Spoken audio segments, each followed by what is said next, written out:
Un hallazgo inesperado, la tumba intacta de.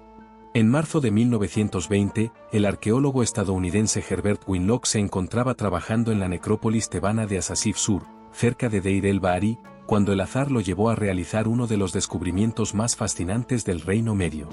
En el contexto de la excavación de la tumba del alto funcionario Mequetre, aparecieron los restos intactos de un personaje hasta entonces desconocido, Gua, un funcionario de la casa de Mequetre. Este hallazgo, sencillo a primera vista, acabó revelando una historia inesperada que aún hoy despierta asombro y admiración entre arqueólogos e historiadores. La tumba de Mequetre y el hallazgo fortuito.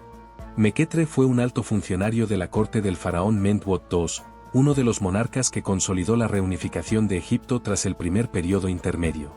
Ostentó los títulos de supervisor del sello y mayordomo principal, y su tumba, aunque saqueada en la antigüedad, conservaba una cámara oculta que albergaba un tesoro singular, una colección de maquetas funerarias que representan escenas de la vida cotidiana con un detalle asombroso.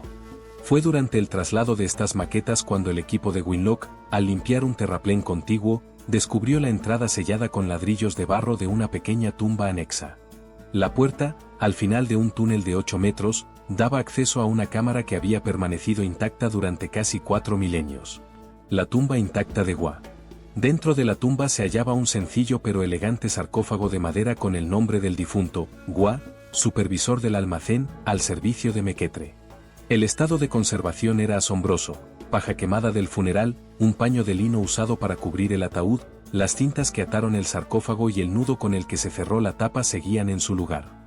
El propio Winlock escribió: todo estaba tal y como los sacerdotes lo habían dejado hacía 4000 años. ¿Un entierro modesto, o no tanto?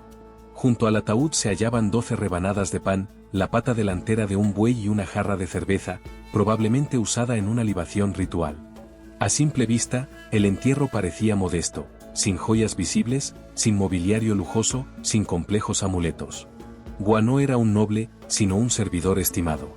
Su cercanía a la tumba de Mequetre indicaba su importancia, pero su posición social no hacía presagiar grandes riquezas. La momia y los objetos personales. Al abrir el sarcófago, se halló una momia intacta, envuelta en gruesas capas de lino. El cuerpo reposaba sobre su lado izquierdo, con la cabeza apoyada en un reposacabezas de madera. Sobre su rostro y hombros descansaba una máscara dorada. Junto al cuerpo había un disco de resina, un espejo de cobre, unas sandalias de madera y una figura del difunto envuelta en lino. La escena parecía completar una imagen de serenidad, austeridad y devoción ritual. La gran sorpresa: un tesoro oculto.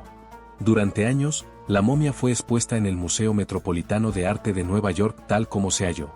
Sin embargo, en 1935 se realizó un examen de rayos X que sorprendió a todos. Bajo las vendas, el cuerpo de Gua estaba cubierto de joyas exquisitas. Pulseras, tobilleras, cuentas de pórfido, collares de fayenza turquesa, escarabajos de lapislázuli, sobre todo, un escarabajo de plata, metal más valioso que el oro en el antiguo Egipto, adornaban su cuerpo.